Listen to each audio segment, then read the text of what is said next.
Let's make a simple paper flower with craft Jenny.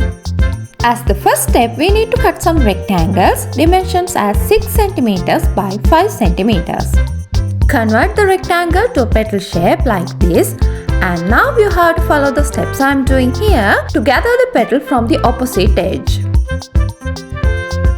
We are sharing many kinds of crafting tutorials in our YouTube channel. So if you haven't subscribed our channel yet, please subscribe and press the bell icon to get notifications in future. After folding, we have to glue the petal like this and follow these steps to make more petals for the flower. After making enough petals, now we can arrange the flower. Hope you enjoyed this video. Give a like, comment your ideas, share with your friends, and also don't forget to subscribe our channel and press the bell icon. After arranging all the petals we made, now I'm going to cut a circle as the middle part of the flower.